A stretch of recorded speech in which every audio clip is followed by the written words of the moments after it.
Tim, should we tell the listeners how to join the Golfweek Amateur Tour? Yes, of course. We should probably do it now before we forget, though. I agree. It's simple. All you need to do is go to amateurgolftour.net, click the Join the Tour button, and pay your local tour's membership. Thanks, Chris. Membership for 2024 is open, so register today to join the oldest, largest, and best amateur tour in the country. And remember, this podcast can be found on all the major platforms. So make sure you like, download, and share it with all your friends and family. Chris, that's a great idea. Now, on to the show.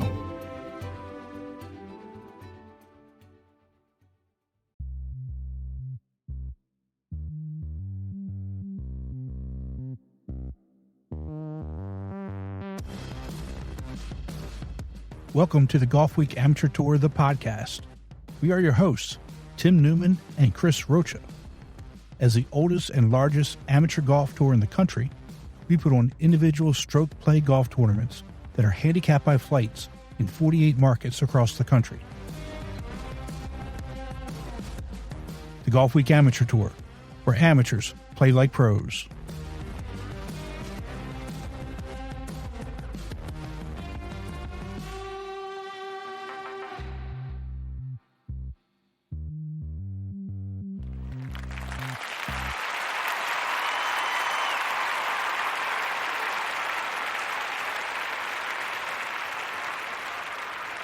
Chris, welcome back, and it's the official last week of the regular season.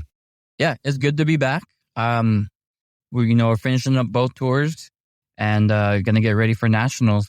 Be able to see everybody out there, so can't wait to get out there and see the people and meet some new listeners that we didn't get to meet last year. Yeah, I think we're going to do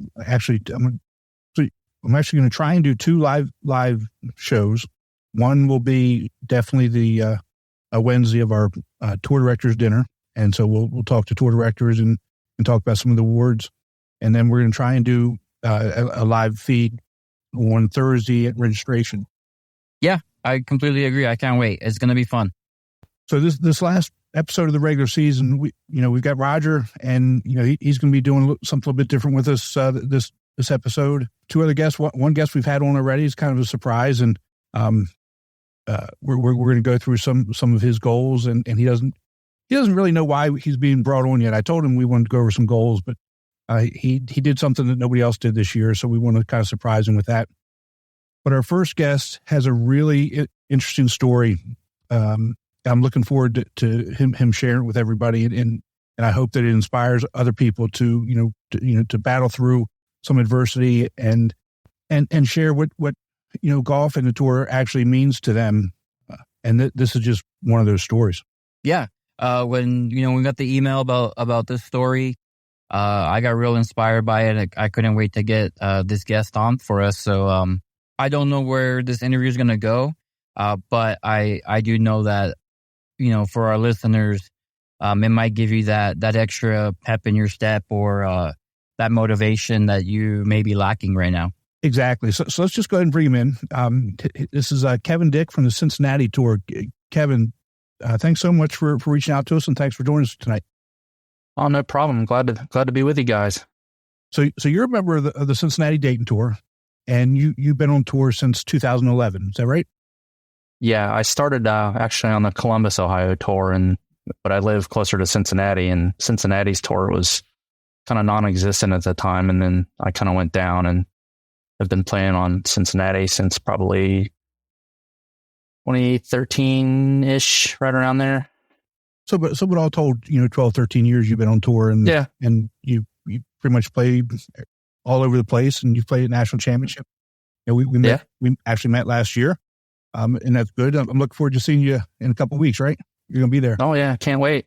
It's a family vacation time as well, and it's nice. Great time down there. No, I was just that's awesome. To make a lot of people make it a family vacation trip. So, being able to do that and bring the whole crew down for a week is something to look forward to every year. So, Kevin, you sent me an email, and I'm going to pass off to you and let you kind of introduce what you told me about, and then we'll take it from there. Well, as you said, I've been playing on the Golfweek Amateur Tour since halfway through the 2011 season. Pretty much like anybody else, was just looking for some competition and found it here, and kind of the rest is history on that. I've bounced between champ flight and A flight over the years. I finished second overall in the national tournament in A flight, and I think it might have been my memory is kind of affected by the stroke I had, so it's kind of sketchy. But I think it was around 2014 that year, maybe. And ever since then, it's been my goal to win the thing. And lots of peaks and valleys in the game, mostly valleys. But then January 1st, 2020, I was just watching football like most anybody else would be on New Year's Day, and I'd had a headache, like it was right on the top of my head. It felt like somebody was just like, I don't know, drilling a hole just right into my head. Worst thing I've ever felt, headache-wise. And then, I don't know, it was maybe 9 or 10 o'clock that night. My whole right side, it was like somebody flipped a switch. It just went completely numb. And I kind of knew because my father died from a stroke. So I kind of knew what was going on. I kind of tried to get up out of my recliner and just hit the ground. I didn't have any way to stand on my own. Luckily, my wife heard me, and she came in, and she looked at me, knew right away something was wrong, and she started to call the ambulance. And I just told her, the best I could talk at the time, just get me to the hospital. We don't live very far from it. So she saved a lot of time. She gave me an aspirin to help thin my blood a little bit, and got me to the hospital. And that's kind of it as far as that night went. I spent a couple of days there. Had paralyzation on my right side. But being my age, I was only 45 at the time, and a lot of the doctors just kind of wrote it off in the beginning as they didn't really think that it was a stroke. It ended up, funny story, I had to see 3 different neurologists. I ended up at Cleveland Clinic up in Cleveland, Ohio, and they were able to look at my MRI a little closer and find the infarct that everybody else missed. And I started doing all the therapies you could possibly do, the physical therapy, the occupational therapy, speech therapy, and then COVID kind of took over everything. It was I think around March. Yeah. I was no longer allowed to go to outpatient therapy for the governor of Ohio's orders. So I kind of like leveled off. And then when I was allowed to start going back, I was kind of like, they told me you're not going to get any better than what you are. But through that, between January and March, I'd went from no use on my right side to being able to use a cane to walk. And it was just the drive. The only thing I could think of was, I want to get back to playing golf again. I'd been playing since I was like 14 years old. It was the only thing I was good at anymore. But that was my driving force. I just wanted to get back out and play. And, steadily I've gotten stronger and gotten a little better. I've spent a fortune on clubs. My wife hates that. Because I went from playing extra stiff shafts that I had to go down like senior flex just to be able to get the ball in the air. It's been a lot of trial and error over that time frame. But yeah, the biggest thing was, just that goal in mind. I want to win the national title in A flight, or any flight for that matter. But that's been kind of what's keeping me going. But I did have a setback at the end of last year. Through the whole Social Security disability process, I had to kind of go back to work for a trial job. And I went back to the company I was working at, and then I fell. I have a balance problem. I stumble a lot. It's funny when sometimes I'll hit a shot and I'll like do the Gary Player walkthrough. And that's what everybody thinks it is, but it's really me losing my balance and trying to keep from falling flat on my face, which does happen.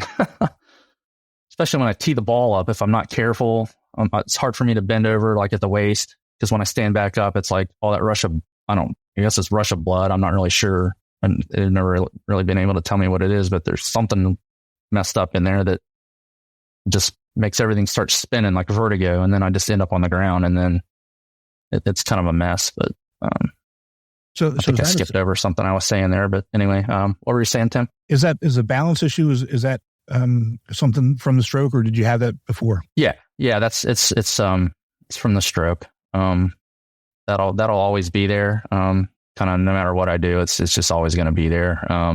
I've been checked for vestibular issues. I've seen so many doctors in the last 3 years. I kid people. My health insurance has paid for more BMWs than anybody can imagine, and none of them are mine. Exactly. That's the way it works, isn't it? Yeah, it is. But you know, I could be, I just look at it this way. I could be in a wheelchair. It's like, but I'm not. And there's just that determination, I want to get back to the top where I kind of was at, I did have a good season last year. I won like 5 or 6 times on Cincinnati's tour. But then when I had that setback at the end of the year where I fell, I hit my head and got a concussion. And I had an MRI, and they found that I had a second stroke called a lacunar stroke. It's in the basal ganglia region of my brain, which, and then there's some brain bleeding going on and some other stuff I got to kind of deal with after nationals. But, they did tell me that that's probably going to lead to full-blown dementia in the next 5 years. So I just look at it like, well, I've got 5 years to reach my goal. And if not, oh, well, what can I do? Yeah, well, I'm going to try. well, let's hope not. I know. Fingers crossed. It's scary. It's a scary thing. That's everything I'm going through. My father went through the same. It's almost mirror image of what he went through, but he was a lot older than I was when it hit me. So what is it about the tour that really kind of gives you that drive to come back and participate?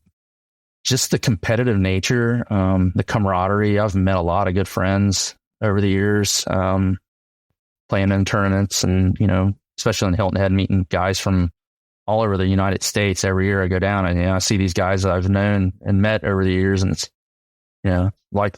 sometimes it's just like yesterday. It's like seeing them, it's like, oh, hey, how you doing? It's like, I'm sure you guys know exactly what I'm saying, and anybody listening knows. So how's the golf game now? I mean, I know you've been working on trying to get back to where you were. Where are we looking at now?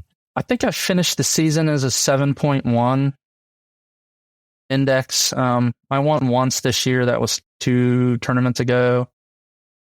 I had a couple good chances, but there's one issue I deal with, and it kind of sucks because I never know when it's going to happen. I'll like go to hit a shot, and it's like my right side on the downswing kind of just quits, and I'll hit 4 inches behind the ball and just hit it fat because I don't have that control. It's just weird. It's like my body just kind of takes over and stops. I'll shank one every now and then, and it gets to be frustrating, but over through all the therapy I went through, one of the things that all the therapists and neurologists have recommended was golf, chip and putt. Go to the driving range, play. It's good for your balance. I'm like, yeah, you don't see me falling down when I tee a ball up, but you're giving me permission. I'm going to do it. Exactly. Yeah. It's interesting because, me and Tim talked a lot about golf on here and the benefits it has. And it's interesting how a sport where as frustrating as it can be, it's still enjoyable. Especially when you go out there outside, you get to be with three other people that you enjoy being with, like you said, are friends, close friends. Sometimes even consider family members. And that's what this tour brings is being able to see this group of guys every 2 to 3 weeks and go out there and have some fun and have some laughs after the round. And I don't know about your all's tour, but my tour always yells to every winner to move them up because they're tired of seeing them win. So yeah, same thing. Yeah, the little banter of that. But I mean, that's you don't see that when you play basketball as a team sport in the locker room or football or whatever. It's this individual sport where you go outside and you hit the smallest thing you can see with a little stick, and it can be frustrating. But at the end of the day, it's a well day off of work, I guess you could say. Yeah. That's for sure. I know while we're at it, I do have to give a big shout out to Cincy's tour director, Tyler Hudson. He brought me on as one of his assistants last year, and that gave me a real sense of purpose, to be there early, help set up, check guys in, help with rules, play the event, help give out prizes, help book courses, things like that. That's helped me quite a bit, actually, mentally. Yeah, I mean, just being around the guys means a lot. And I tell people that that are injured that can't play it, at least come out and hang out or ride around with me on the cart. Help me out when I'm doing the starter box or whatever it is, because you still building that camaraderie and that connection, which is also helps you get that drive to get better and get back out on the course. Oh, without a doubt. It's I look forward to every tournament, even if it's a course I can't stand. I want to get there and see if I can come out on top. Well, you played out a French Lick a couple weeks ago, and yeah, and I know Chris is probably sick of me bringing this up, but tell us about your experience there and what the courses were like and all the good stuff from it. Oh, well, the Donald Ross was day one. It was a scoreable course. I mean, you had to play it kind of smart in some ways, and there were some holes you could kind of go for broke. Unfortunately, I kind of hit it into the junk a few times and didn't putt very well there. I think I shot 82 or something, 83. I had like 35 putts. So I didn't figure out the greens. And then the next day was the Pete Dye, and just pulling into the place, it was almost like driving into heaven. Just the views everywhere. It was one of the most incredible places I've ever been to play golf. That attitude changed when I started playing it though, because that was one. The best way I could describe it is it was a really expensive kick in the nuts the whole day. That was a hard golf course, especially if you hit it sideways like I did a few times. I mean, you miss a fairway by 3 feet and you've got a ball on a hanging life, and it's 6 feet below your feet. You're trying to contort yourself to be able to hit it. I don't know how many times I almost fell. I just got to the point where I just had to try to chip it back out in the fairway instead of going for it. But there were some good scores shot out there for sure. Not by me, but by a lot of other guys. But yeah, that was a wonderful tournament. Can't wait to get back next year. Hopefully they have it. Yeah, I hope so too. Because Chris and I are going to go. He wants me out there, and I mean, I haven't heard one bad thing about it. So we'll have to see how that schedule works out. And Kevin, you guys definitely. You're not the only one that says it was a kick in the nuts. So, oh man, it was. When I heard the guy on our tour actually ended up winning with a 68 at Pete Dye, I'm like, what? That was just all I could say was what? I mean, I know he's good, but holy moly! Well, we noticed a lot of high scores on the second day at the Ross course. So it wasn't just you. Like I said, there were a few really good scores, but the scores were much higher at the Ross course. At the Dye course as opposed to the Ross course. Yeah. And so, do you know which courses you're playing at National Championship, right? Yeah, I'm playing. The Golden Bear, which I've never played before. That's probably the only one I haven't played down there over the years. And then the Cup course over at Palmetto Hall. It's been a few years since I've played that one, but I still remember it pretty decent. I still got yardage books and things from there. So well, I can tell you're really going to like the Golden Bear course. I was out there last year with the Beef Light, and I know this sounds like a broken record. Almost all these courses are my favorite courses, but Golden Bear is really one of my favorite courses being out there. So you're going to like it. Yeah, I'm looking forward to playing it. We had Atlantic Dunes and Oyster Reef last year, and I played well all 3 days. I just got a lot of bad breaks there. You hit it on the green, and it would roll off in the water, and it's like, how did that just happen? Which is weird because when I finished second, I shot 72 at the Atlantic Dunes twice. I didn't break 80 either time the last year, I don't think. I can't remember exactly what I shot, but it wasn't super good. It was I think I finished in 83, top 25. Yeah, well, so even still, I mean, you're still in the top half. So you shot 83 in your first round at Atlantic Dunes, and then 79 at Oyster Reef, and then you came back at Atlantic Dunes, shot 82. So, you're in the top half, and And this is not a knock on Oyster Reef, but I mean, if you can play 2 rounds on Atlantic Dunes, that's good on you, right? Yeah, absolutely. That's always the goal, is to play the quote unquote top course twice. And, your chances of finishing in the money, so to speak, are a lot better. Yeah. I know I finished, me and one of my friends from our tour, Corey, we got into the 2-man and we finished second in that. So that was pretty nice. It helped that he shot 73 at Oyster Reef, but I've won that thing once, and luckily my guy was the one who won our flight. And it was just one of those. I reached out to the Dallas director, said, "Hey, you know anybody that wants to play? Let me know." And we got in literally the last second, and he ended up winning the whole thing, and we won. No, actually, we went into a playoff. And it was like, okay, well, only one player can play the playoff. I was like, well, you just won the tournament, so you go play the playoff, and good luck. Let me know how it goes. Heck yeah. Way to put the pressure on him, Chris. I mean, I'll ride that coattail all day. Absolutely. Absolutely. So, Kevin, do you have any advice, for people that are listening that are going through some struggles about, the mentality of doing what you need to do to get back and being able to compete and play and being around the guys? Absolutely. First and foremost, don't ever give up. Don't quit. Set goals and do whatever you can to attain them. Lean on your friends and family for support. Luckily, I have a great wife who, she doesn't play, but she loves golf, so she understands and has put up with quite a bit in the last 3 years with me. One of the issues, I have a kind of a short temper through all this, and I can't help it. So sometimes I get a little snappy at her, but she understands, but she doesn't give me too much grief when I'm going to the golf store. I ain't going to buy nothing, but then I come home with a new driver,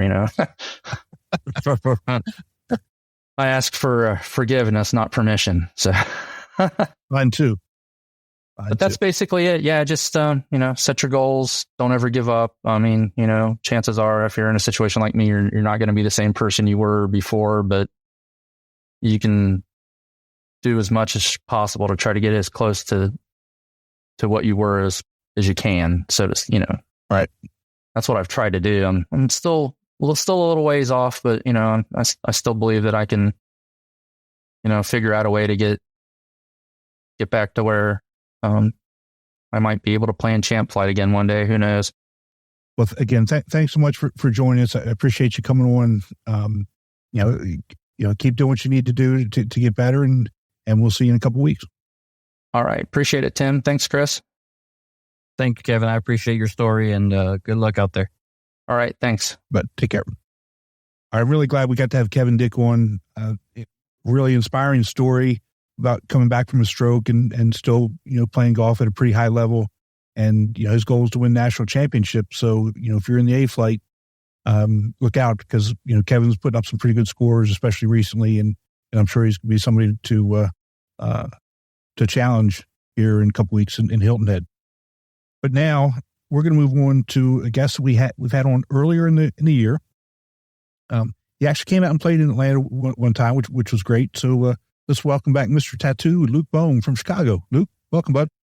Hey, thank you for having me on, Tim. It's always good to visit with a friend and talk about how great of a season that we've had. Well, yeah, I think the tour's had a great season, but you have had a really productive and good season for yourself. Yeah, I was on at the beginning of the year talking about some of the goals that I had, and I'm sure the listeners have definitely kept track of that. I'm sure they stapled that to their fridge. I'm sure they have. But the ones I can remember was playing as many events as I could on the road, and then just some personal goals on the golf course, which I'm very happy to have accomplished most of those, and I'm very happy to have been in all corners of the country playing from here, there, everywhere. Well, again, you may not remember this, but one of your goals was to play the most rounds on tour of anybody. Mm-hmm. And one of the reasons why I wanted to have you on is because you accomplished that goal. You played 36 rounds this year. Your first round of the year was February 5th mm-hmm. Sun City West Championship at Port Bella Country Club. Yep, on the Arizona tour with Gabe. Mm-hmm. And so, I don't know, because you have a tournament this weekend, right, in Chicago? So I'm unfortunately not going to be able to make that because of work commitments. Okay. But I am, I'm going to make up for that by going and playing Sunday on the Columbus tour with Butch Novak. Okay, so you'll end up with 37 events. 39, actually. We have our Chicago 2-day next weekend as well. Okay, 39. So there you go. So you blew everybody away, and I didn't want to tell you that when I was going back and forth with you, but congratulations. You are the epitome of the tour player that we like. You're playing in local events, but you're also traveling, and you 39 events or 39 rounds. That's incredible. I appreciate that. It's been a long and fun season. I have in my phone a little album in my camera roll from pictures of where I've been traveling. If I went to a good restaurant on the road or playing partner with some good friends of mine, the golf courses, pictures with tour directors. I think I took a picture with you when I was down there. Yep. In June, and it's been a really awesome season, and I'm really excited to get to nationals. I'm going to be traveling with a couple of the guys from the Chicago tour, and I've already told them, hey guys, just be aware the first couple of days we're there, I'm going to spend most of my time just hugging and greeting people because I've seen 1,000 of them this season. Exactly. So what are some of your highlights from this year? Whether it be scores or courses or people or whatever, or even restaurants, because isn't that part of the whole tour experience as well, right? I mean, you go and you play golf, then you go out and you have a couple drinks, have some food. So anything. Yeah. So I would say I've broken it down into different categories. The thing I am most proud of is obviously the most rounds played on tour. The next one is all of the different local tours I've played on. I think I've played on 16 different local tours this year. Okay. I might be wrong. I think it was 17, but for conversation's sake, we'll say 16. I'm very proud of that. And the thing I'm honestly most proud of is, for example, I'll give a shout out to one of the Columbus tour players, Michael Coyle. He texted me this afternoon because he saw I was registered. And he was like, man, it's going to be good to see you. It's going to be good to have you down. And honestly, I think that's been the best part of this entire season is the camaraderie amongst the players. Right. And just how, you get to meet different people and you get to know them. So it's like, yeah, from the golf perspective and from the tour season, golf is fantastic. We're out there for 5 hours, hopefully a little less, competing, trying to win some of these tournaments on fantastic golf courses. But, it's really the memories and the people you meet along the way that's just been wonderful. Let's take a quick break and hear from our sponsor, Srixon. A great iron set needs more than good looks. It's got to be fast and got to be pure. But good looks never hurt either. The all-new ZX Mark II irons from Srixon. Yeah, that's always what it is, right? It's no matter what, it's always about the people. It doesn't really matter what we're doing, whether it's golf or something else. It's always about the people. Definitely. And from probably the best, I don't want to say the best tournament, but one of my favorites of the year was definitely yours at Bears Best that I came down for in June. That was a fantastic facility. You ran the tournament fantastic, and the people were also great. But that's the hard part. I've been thinking for a couple of days now, I'm like, what has been my favorite tournament? And I can't say I haven't enjoyed one. I've enjoyed every tournament, from freezing our behinds off in Kansas with director David King in March to almost dying of heat exhaustion in Kentucky with Ed Early and Andrew Buse waxing me in July, and all the little things in between. There have been too many great rounds. Now, of course, I've won 5 times this year, which I'm very blessed to have done. And it would be, stereotypical to say, these are my 5 favorite events this year. But that's not how it is. When you compete with people and you play as much as I do, or you play as much as a lot of our other members, you understand just how competitive the tour really is. Yeah. Well, it's funny you bring up Andrew Buse. You know, we had him one last episode. He fired tour record 62 a couple weeks ago, which is, I mean, that's just unbelievable. Yeah, and what I'm very thankful for, and when I say very, I mean very thankful. Alex Misavicus, who I travel with, he's been with me for a good amount of events. If you look at the Chicago season standings, I was debating going down and playing that Kentucky tournament that Andrew shot 62 in. And Alex texted me, he's like, hey, I'm going up to Milwaukee this weekend. Do you want to come with?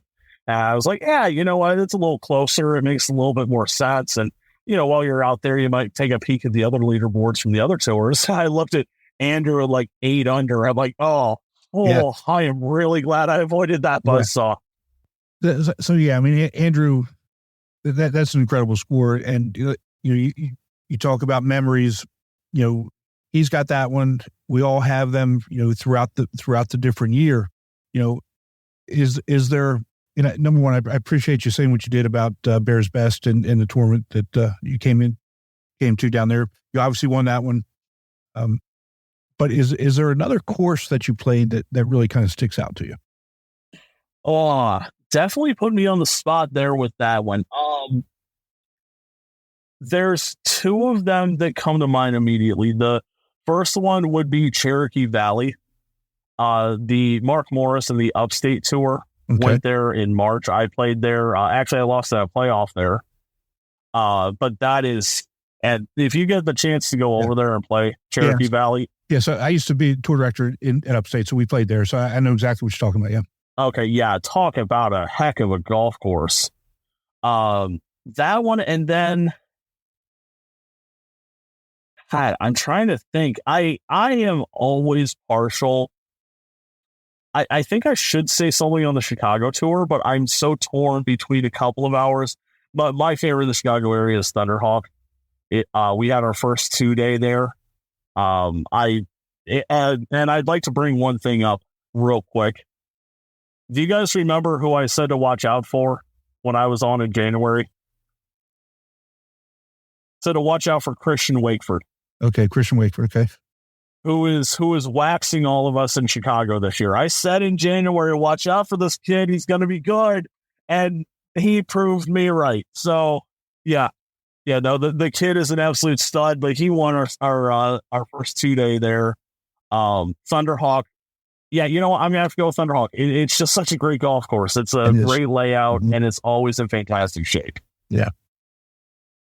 Yeah, that is a good course. But again, you know, when you look across the tour, and again, maybe I'm biased, very rarely are we on a course that's not good. It's very rare.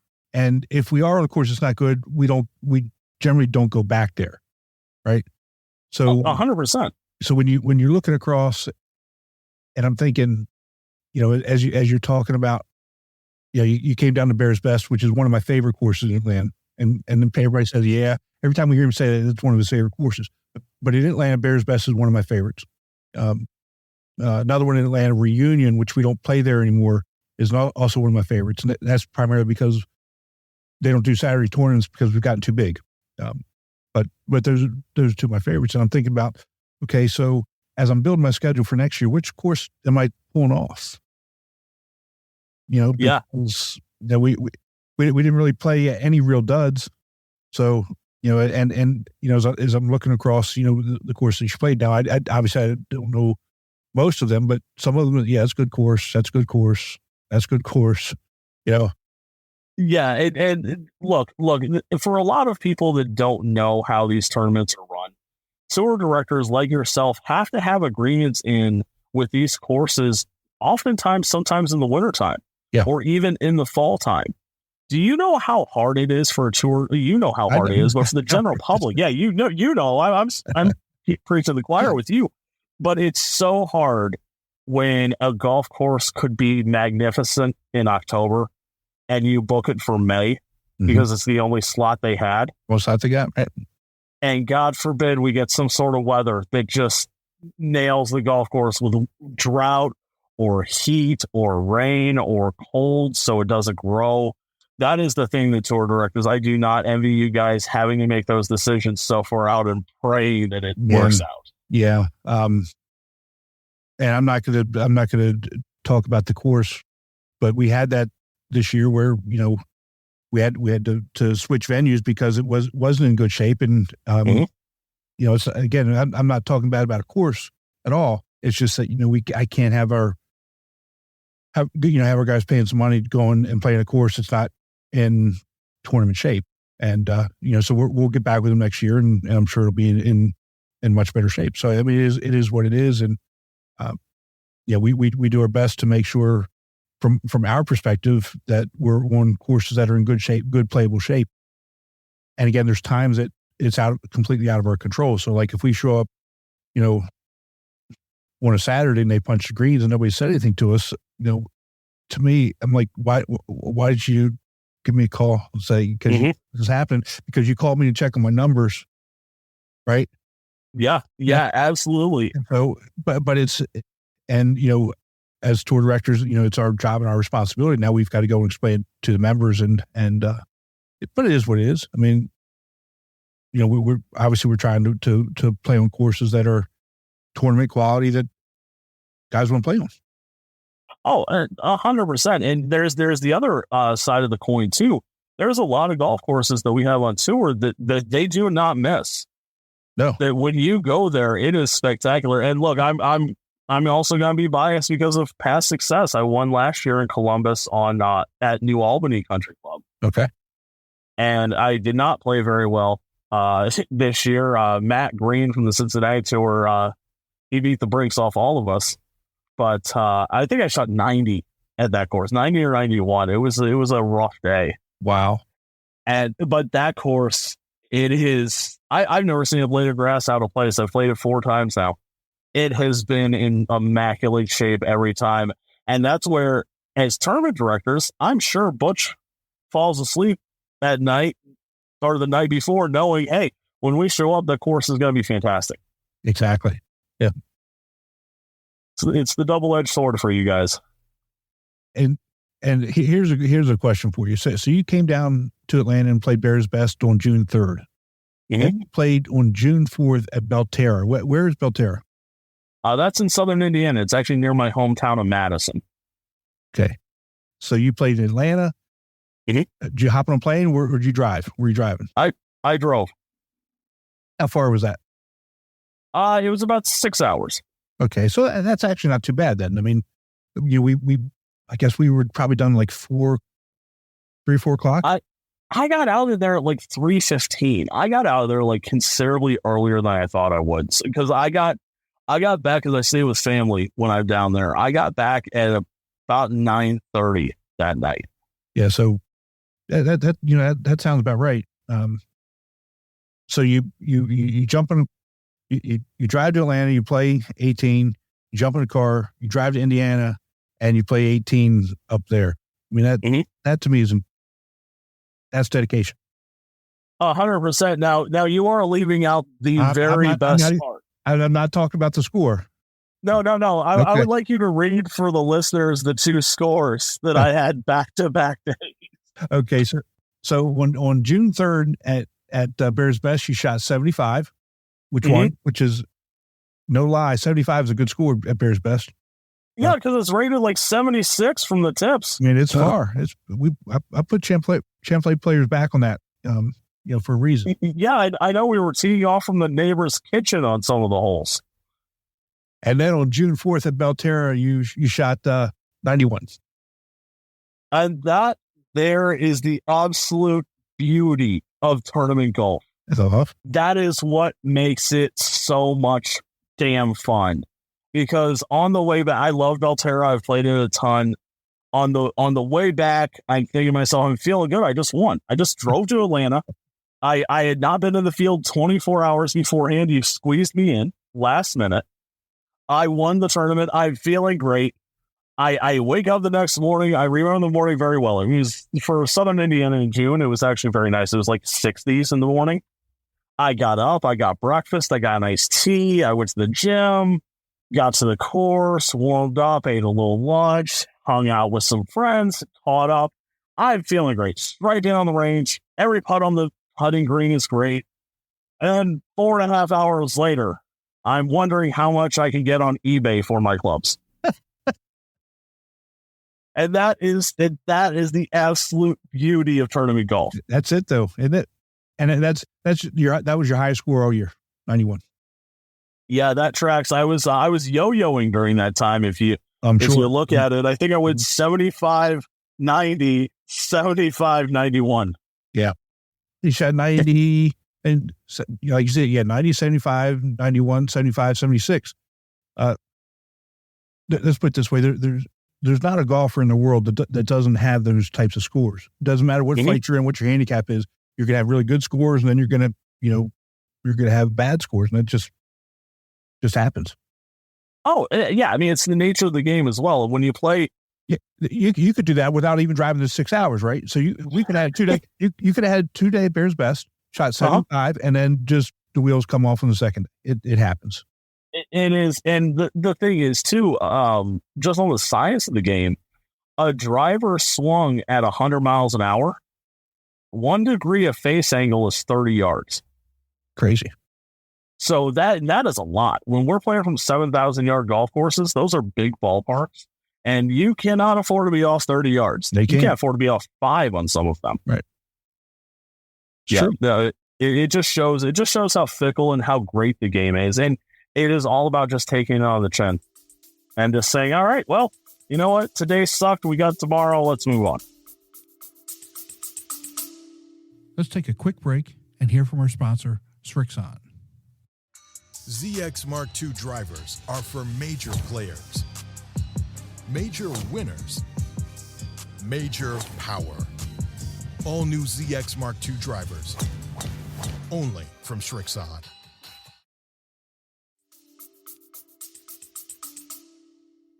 Take your medicine and hopefully you get a skin and have a beer.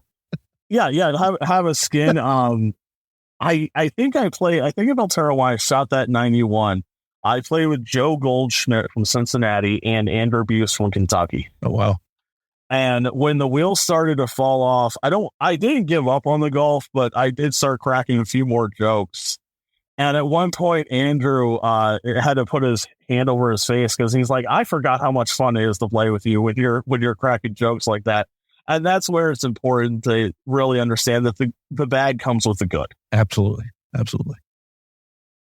So it's a great tour. It's a great time, and it is so much fun competing. That's probably the thing I'll say the rest of the season. Now, I was hoping for tattoo number 2 from you. Mm-hmm. I'm not saying it's out of the realm, but I mean, you got some work to do. You taking Christian to the tattoo parlor or are you just having the tattoo artist right there at the course? So he might be in trouble because after, I think it was Bloomingdale on our tour, one of them that he won, I said to him, are we going to get tattoos after the season? And he said, absolutely. So what I'm hearing is the first answer was yes. Uh-huh. And you're stuck to it then, as far as I'm concerned. He's absolutely stuck to it. And look, I will say this. I could not be more proud of the way Christian has played this year. The way he has conducted himself, the way he has carried the scores and the just the courses that we've played. He has been a stud from the moment we said go. And it's been fun to watch. Well, he's only a 0.2 handicap. He can't be that good. He's 18. He's 18. Crazy. Is it crazy? My left leg weighs more than he does. Oh my goodness. If this kid bulks up in the gym this offseason in college, he's going to be hitting the ball 405 consistently off the tee. Oh, good for him. Yeah, no, it's fun to watch. Actually, I'll tell a fun story about it real quick. I think it was at Arrowhead earlier this year. We were on the first hole. He hit it long of the green. I was a little short, or actually, I think I just hit sideways the entire hole. And he was long of the green, and of course, he chipped in. Which on the first hole, it's like, all right, well, Christian's back on his whatever. And then we traded some birdies the rest of the way on the front. I think I had two more on the way in. I was at 1 under. He was at 1 under. A couple other people were. And we were on this par 5. And I thought to myself, he didn't hit the best drive, and I hit my layup in a pretty good spot. I'm feeling confident. Yeah, I'm like, okay, I got 80 yards. I can get up and down from this. This is in my wheelhouse. You know what the little punk did? He had 3-iron to 2 feet. I'm like, all right, well, that's just disrespectful. I thought we were going to have a fun back 9 battle, and then he just goes out there and starts popping balls next to the hole from 228. How do you beat that? I mean, seriously. You don't. You just watch it and go, hey, that is fun to watch, because, if you truly love the game and you truly appreciate the game, you can appreciate good golf, even if you're the one who is on the other end of the business. Absolutely. Man. Yeah, he like I said, hey, I told everyone in January, watch out for this kid. He's gonna have a great year, and I'm terrified for next year. I'm hoping the weight of the new tattoo we're gonna force him to get really brings it back to us just a little bit. Well, the only other thing I got to say on this is your tour director David Bush. He's in 3rd place in the point standings with an 8.3 handicap. Yep.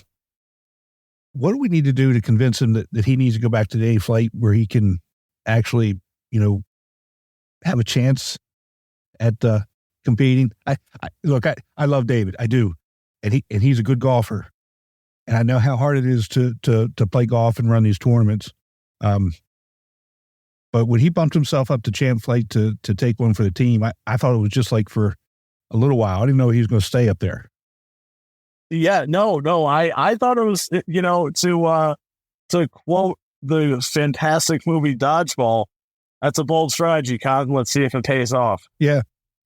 Here's the thing, too, and this is what's funny. I played with David a couple of times this year in our events, and he has not been as far off as his scores look. I think at one of the tournaments, we were done signing the card. I'm like, how did you shoot 80 whatever? And he's like, dude, I don't even know. No, David is a very good player, and I'm gonna have to go. He keeps telling me that he's gonna come get me in 2nd place. I'm like, dude, you're what is he? He's about 900 behind. Always 900. Yeah, he's 900 behind. I'm like, okay, mathematically, I'm not gonna play. I'm not gonna play Saturday in Ramslow, but I'm gonna get points for Portobello in Arizona in February. I'm like, I'm getting points for that, and I'm just going to show up at our last tournament. Right. And he was like, he said something, he's like, oh, that's pretty, how do I say it's like, that's pretty clever to the guy who approves the final points. Or, I'm sorry, that was Brad Ruzak who said that. I'm like, dude, if David could affect the points, that I don't know, I don't know if he would still be in champ flight. Yeah. If he has that pull, we're all dropping down to D flight, and we're going to go play some of the forward tees. Well, again, David is a good golfer. Yes, but I tell people, I can double bogey from anywhere on the course. We could drop the ball right on the fringe, and I can find a way to double bogey. So it doesn't really matter where I play. That's the thing. I'm always surprised by tour directors who play the up flight. Like, they're right on the cusp and play the up flight, like David in the champ flight. Like, come on, there is so much going on. Well, I would too. I mean, honestly, when I don't play very much anymore, but when I was playing, I would always play in the flight above where I should play, because, I mean, here's just me. Yeah, I want to win, but I don't feel right winning and taking money from you, and then everybody looking at you. Oh, okay, this is really how it's going to work. You understand what I'm saying with the perception? I 100%. Dude, I work in professional politics. Yeah, I understand that.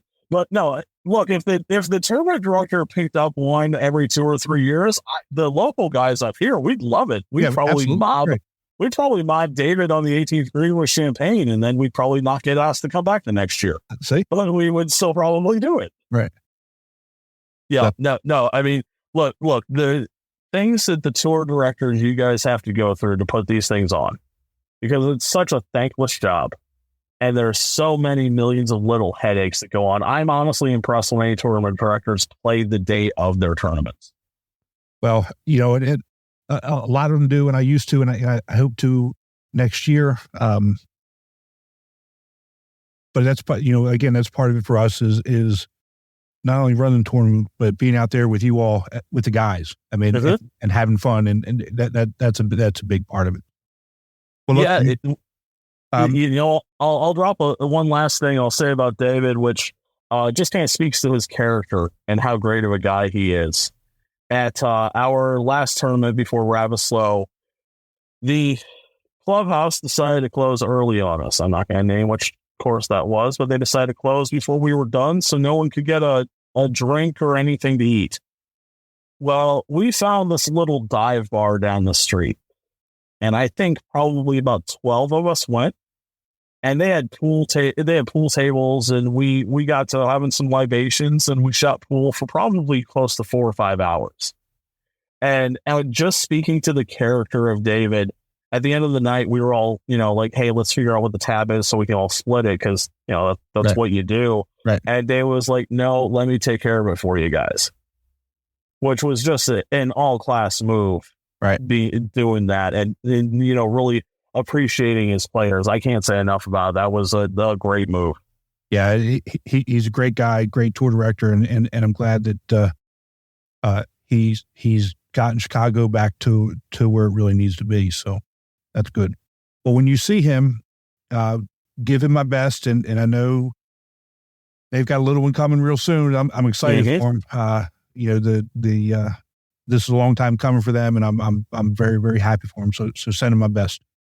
Oh, absolutely. And I'm already looking forward to helping him fill out college applications for girls golf scholarships. Yeah. I know he's going to say, give it a couple years, but those years fly by quicker than anybody knows. Oh, yeah. No. Trust me. We already know that David has been looking at junior clubs and all of that. Exactly. If knowing him, he's already got the plan to get her out on the course. And Emily's probably shaking her head. I'm never going to get rid of this golf stuff, am I? Nope. No chance. Sorry. All right, bud. Will you take care of yourself? Thanks so much for joining us, and I'm looking forward to seeing you here in a couple of weeks in Hilton Head. Oh, yeah, absolutely. It's going to be a great time. I look forward to seeing you and Chris. All right, bud. Take care. Oh, before we go, Chris did want me to tell you that he's pissed because you didn't come to you went all over the country, but didn't go to El Paso, so you're going to have to deal with him when you see him. So. Hey, you know what? That is more than fine. I will tell him in person that if he has a 2-day in January, I will hold out on any other tournaments, and I will make his the first one I play next year. Chris, you heard that, so make it happen. Right, I will absolutely throw that stipulation down. I will not play it. I will make sure that is the first thing I do. All right, bud. You take care, and we'll see you soon. We'll see you soon. Bye-bye. It really was great talking to Luke again. He did come out to Atlanta and play with us. He's as much fun in person as he is here, listening to him talk, and looking forward to seeing him come back and play in National Championship here in a couple of weeks. But now it's time for our regular guest, Roger, with Roger's Rules. So Roger, welcome back, bud. Thank you very much, Chris. Tim. Thank you. Looking forward to another great session. Yeah. So how's your golf been going? Well, like most, I wish I could say it was going better, but I played another senior event today, and I just seem to be in this 80s slump. Like, I just can't get every time I go out, I think today's the day I'm going to break through. And again, I kept it in the 80s, but it wasn't nearly enough. I think the winner in my flight, the B flight, shot 79. It was a nice round. Wow. And I was again in the, mid 80s again. So, didn't come through. I was one shot off the lead through 6 holes, and then basically took me 4 strokes to go 20 yards in some deep rough. So you know how that is. It was on a par 3, and that basically you get a triple there, and it messed up my round. So wasn't too happy about that. It is what it is. And I had a great time. It was a beautiful day here in Virginia. So we had a nice partners and we had a good time. That's all. And one of the guys I was playing with, he was actually in the A flight. There was 3 B flighters in the A flight. He ended winning after a 4-hole playoff. Wow. So that was nice. Yep.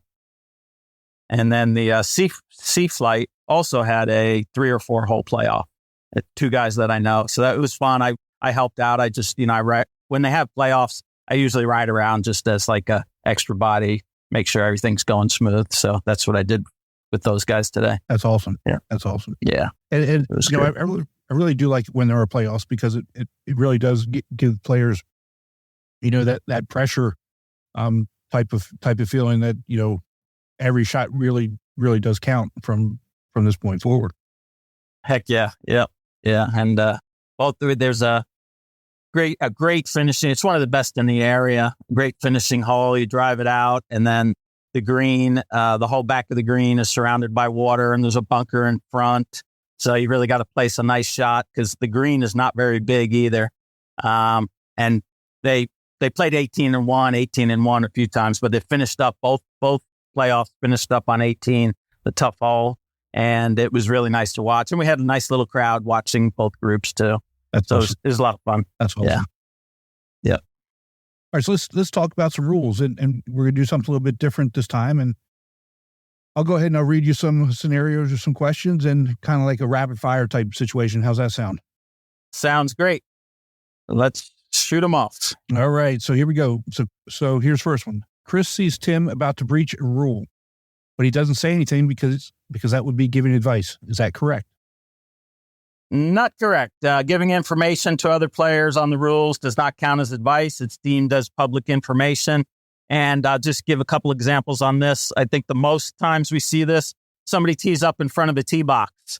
You should really let them know that, you're ahead. Don't wait till afterwards and give them a penalty. Also, it's not great. That's not going to start your round off good if you do that. And another one is, we have a lot of new players on tour, and they might not know the rules, and it's no problem giving those new players advice. Giving those players the rules. There we go. There we go. Started it off already. Yeah. Yeah. So no problem. It's public information, and rules are a good thing to pass on to the other guy. Yep. Okay, so next one. The difference in relief options for red and yellow penalty areas is that red penalty areas offer the additional option of 2 club length lateral relief, but both offer back on the line relief and stroke and distance relief. And that is correct. And I think a lot of folks don't realize that back on the line relief is available for both red and yellow penalty areas. And that's, a good option to have, that you can use back on the line relief in both cases. Next, when the rules refers to stroke and distance relief, what that means is adding the penalty stroke and taking a drop on the line of flight the ball took as far back a distance along that line as the player would like. No, that's incorrect. That line of flight of the ball has nothing to do with the rules, really. It's back on the line relief, and I like to describe this as tie a string around the bottom of the cup or the flag stick, pull it back to where your ball entered the penalty area, and a line straight back, going back as far as you like. Has nothing to do with the line of the flight that your ball took. Right. So that's stroke and distance relief.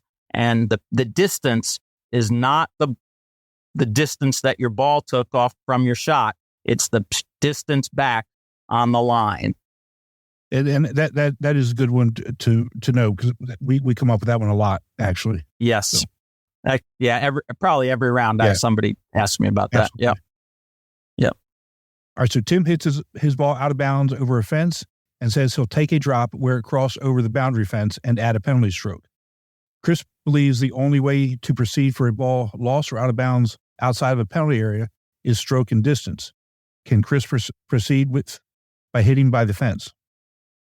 No, he cannot. It's when your ball is lost outside a penalty area, your only option, and for all of these, we're excluding any local rules or stuff like that. Your only option for a ball lost out of bounds, lost over a fence, is stroke and distance, which means you just go back and play from where your original originally played. If that happens to be on a tee box, you get to tee it up again. If it's in the fairway, you drop it where you estimate the ball had been. And if you're not exactly sure, you estimate it with the help of your playing partners. So this is an interesting topic, because I don't know if you saw last week, Sahith Theegala won the tournament. I can't remember the name of it.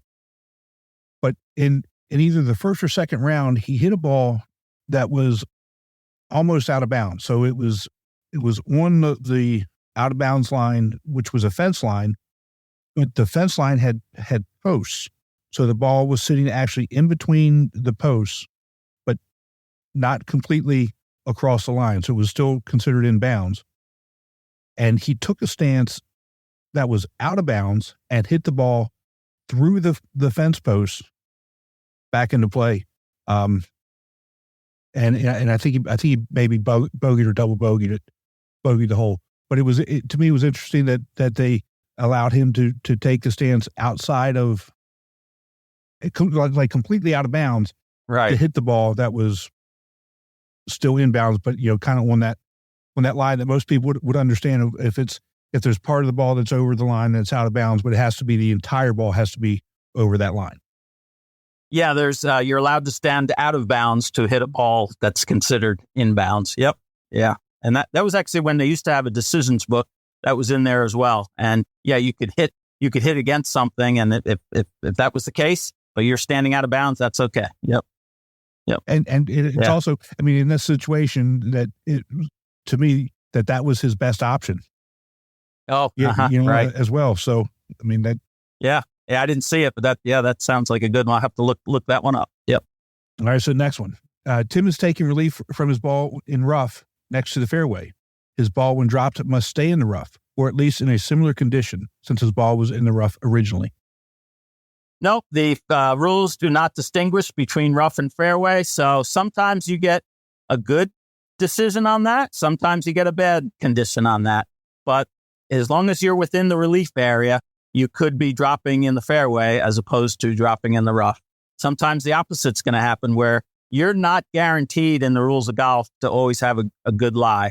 And, we've seen that many times where you might have to drop off of a cart path, and it might just be, you don't want to hit off that cart path, but right next to the cart path is rough, or maybe it's bare soil, something like that. You're not guaranteed a good lie all the time, but nope, you can drop in the fairway if that's in the penalty in the relief area. Now, let's just say that we have a local rule. Let's say we're playing lift, clean, in place, but the ball, you've got to keep the ball in the same condition. That's something that's allowable, though. Right, if you have it as a local rule, yeah. But it would have to be a local rule for that to be in. Yeah. And it's funny, you just mentioned lift, clean. So the tournament today I was in, just want to mention this. So I was playing with a gentleman, and we did have a club length lift, clean, in place. So his ball came down, and it created a big abnormal, like the turf was raised up. And we don't know if it was from where his ball hit, and then it spun back, okay? So that raised turf was in his line of play. And he just went up automatically and started tamping that turf down. And I was like, oh, wait a sec. He didn't know you couldn't do that. But the thing was, we were playing lift, clean, in place within a club length anyway. So where he was going to place the ball was basically a club length away from where he tapped it down. So under normal rules, yeah, you would get a penalty for doing that. But we talked it over and talked with the tour director. And since it was lift, clean, in place, the local rule was in place, we did not penalize him for that. Whether that's right or wrong, it's, again, we're not the PGA Tour, but normally just keep that in mind. If it's on your line of play, you can't improve imperfections of the turf. Right. But I think what you all did was fair. I mean, if it's the ball's not going to be there anyway, it's not really. Right. Yep. Yeah. Okay. Next one. I like this one. Free relief is granted within the rules for a dangerous condition, such as when a ball is near a snake, or let's say in Hilton Head, an alligator. Chris's ball is in such a position between some roots that it would be dangerous for him to take a swing because if he could break his club or even his wrist, and claims he ought to be granted free relief for this dangerous condition as well. Does Chris get free relief? He does not. That rule about dangerous conditions is specifically for animal things like that, animals, snakes, beehives. It's a specific rule in the book. And even though it's a dangerous for the player that he could hit that root, he shouldn't hit the ball there, basically. You have to play the ball as it lies. One of the tenets of golf. Exactly. So he could take an unplayable. He can, whatever he decides to do, try to play it easily, but know that he did not get free relief. Yeah. And we see that all the time. Yeah. And if you hit the ball offline in Hilton Head, you're going to come across this, fairly often. That's for sure. Oh, yeah, that's true. Yeah. See him all the time down there. We all should know that if a player is attempting to play his ball, takes a stroke, and completely misses, that stroke still counts. In a similar situation, though, what if Chris takes a practice swing at his ball in the fairway and he accidentally hits his ball with that practice stroke? Does that stroke count? So the stroke does not count, but he's not off the hook. He still gets a penalty stroke for moving his ball in play, and you have to replace the ball. Now, keep in mind, this is in the fairway. Remember, we talked about the putting green, if you accidentally move your ball on the putting green. But this specific question here, it said his ball was in the fairway, and he took that stroke. So it was a practice stroke, had no intention to hit that ball. So the stroke doesn't count, but he still gets penalized for moving his ball in play. So why is there that difference? Is it because that maybe the ball has been marked on the putting green, and you know exactly where to put it, or why is that distinction? So it used to be, prior to the rules change, it was a penalty on the putting green as well. Right. It's just recently that they changed that rule so that now it's not a penalty on the putting green itself. I guess so many things happen on a putting. This is kind of funny. I kicked my ball on the putting green today, and I was afraid that the guys that I was playing with didn't know the new rule. And I asked them, "Are you guys?" And they actually did. They did know of it. So 2 of the 3 did at least. So yeah, I didn't get penalized for that. But I must have kicked it 20 feet too. I was just walking by, and I had my foot hit it, and back down the hill it went. So, but you could drop your club on it. Right. You drop your marker, and the ball might move. All things like that. So those I suppose those things could happen in the fairway too. But they just the governing bodies decided that moving it accidentally on the putting green, they're going to change that. So no penalty. Yep. All right, so next, Chris plays a provisional ball after hitting his first ball into the woods and stripes the provisional ball right down the fairway. Chris then heads to it without even attempting to look for the original. Tim tells Chris to hold on and tells Chris he has to look for the original ball before playing the provisional. He even bets Chris a beer that he's right. Who's buying the beer? All right. Sorry there, Tim. You're gonna owe Chris a beer. A player does not have to look for his provisional. You can go right to the provisional, and if you play that provisional past the spot where you think your original ball was, that becomes the ball in play. And we'll just throw in there, of course, he does have to go try to identify a ball if another player goes to look for that ball. But there's nothing that says a player has to go look for his provisional ball. And I think about, like, when that ball's deep in the woods, you might not want to even try to go look for that ball, especially if you've hit a nice provisional in play. Right. Regarding the 14 club rule, you are not allowed to carry more than 1 driver or 1 putter in your bag. It's okay to have multiple wedges, irons, but additional drivers or putters are forbidden.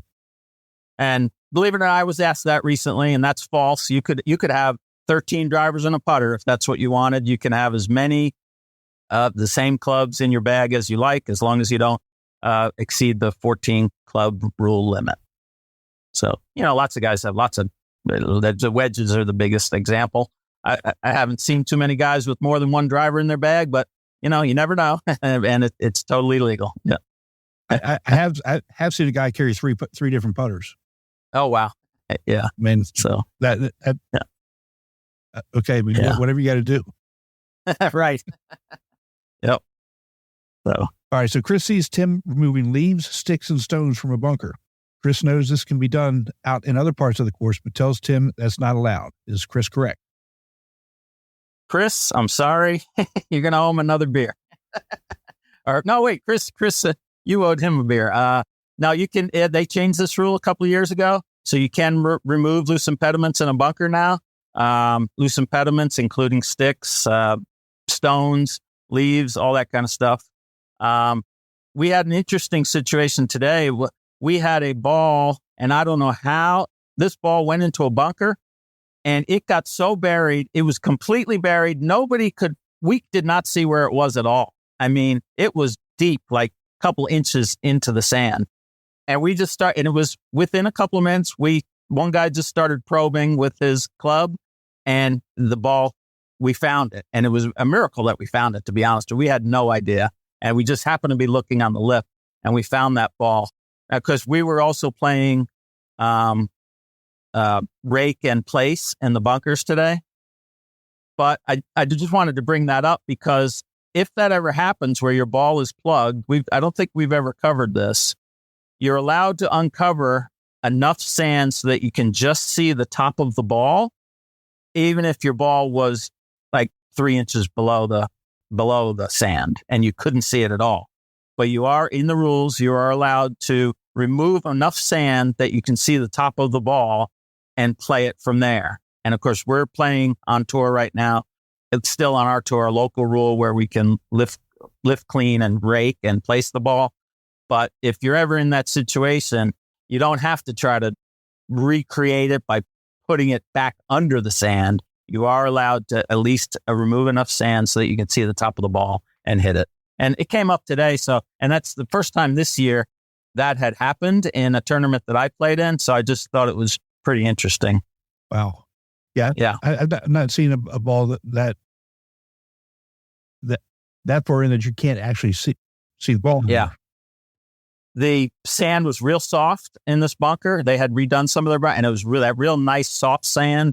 And we knew the ball was in there with 3 of us hitting the same bunker, believe it or not. And 2, we walk up and it's like, where is that third ball? And one guy happened to see where it had gone in, or he thought he did. And just within it, like I said, within a minute or 2, he was able to scoop it out of there. And then we basically recreated where it was, but he was able to hit from there.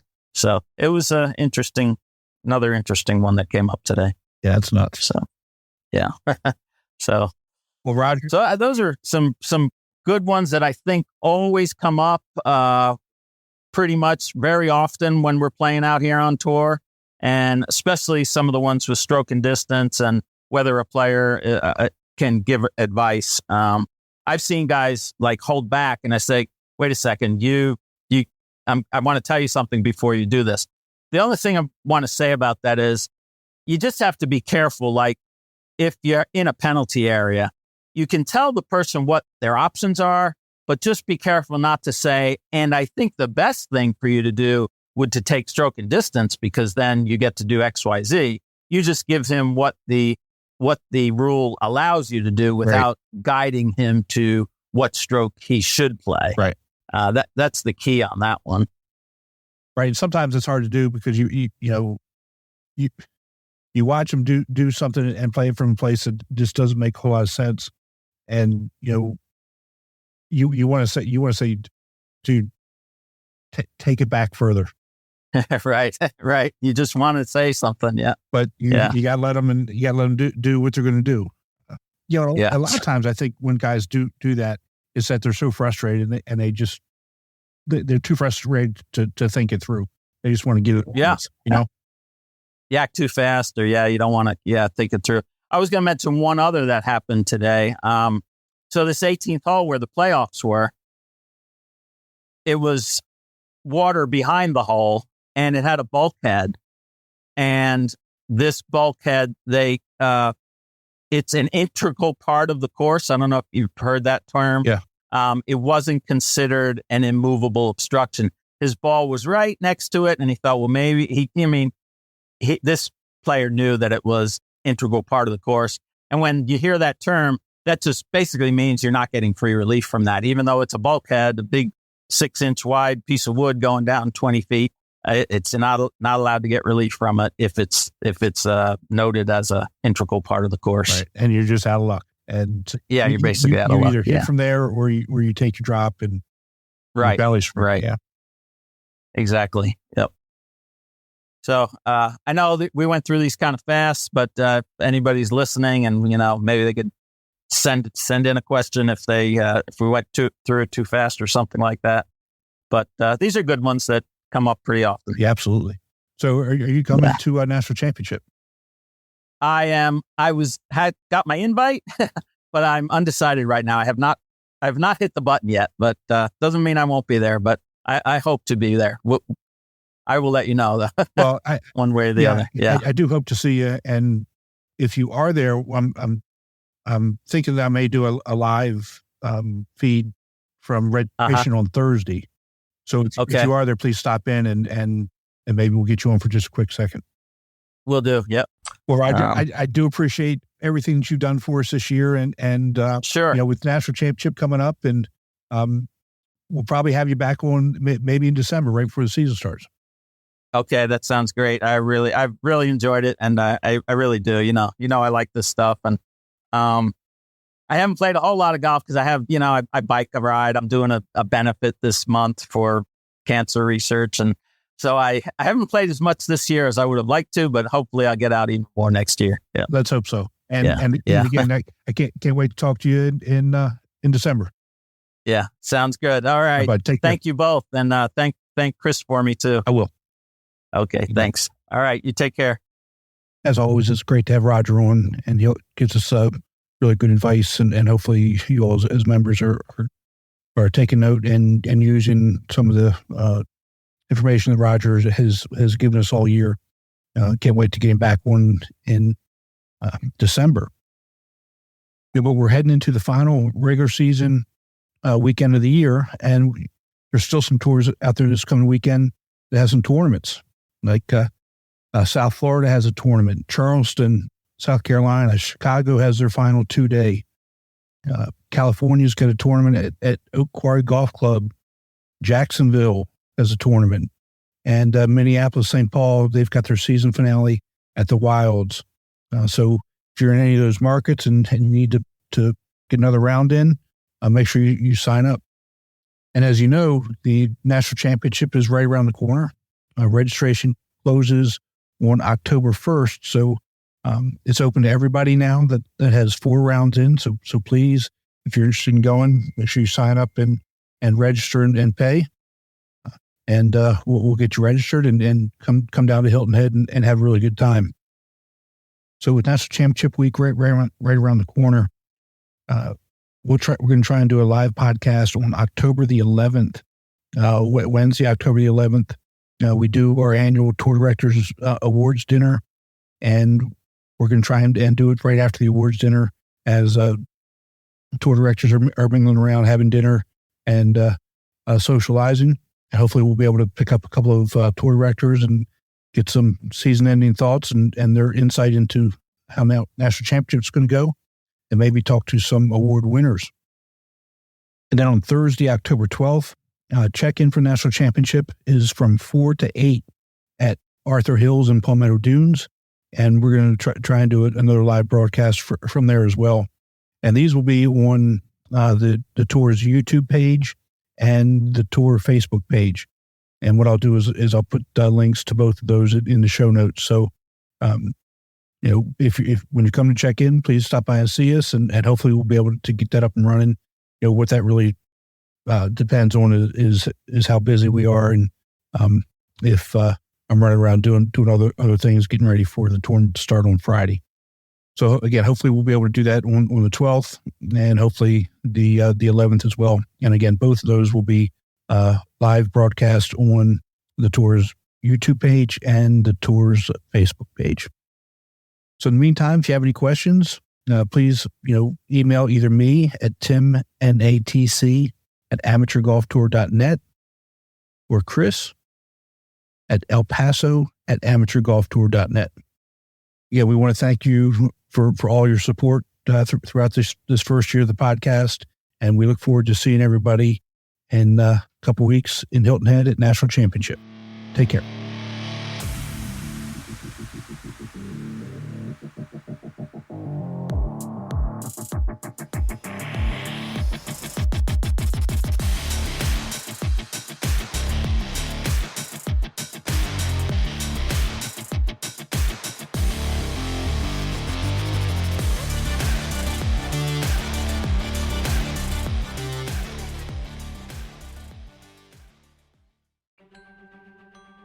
Chris, we didn't do it again. What didn't we do? We didn't say how to join the tour. That's right. It's simple. All you need to do is go to amateurgolftour.net, click the Join the Tour button, and pay your local tour's membership. Thanks, Chris. Membership for 2024 is open, so register today to join the oldest, largest, and best amateur tour in the country.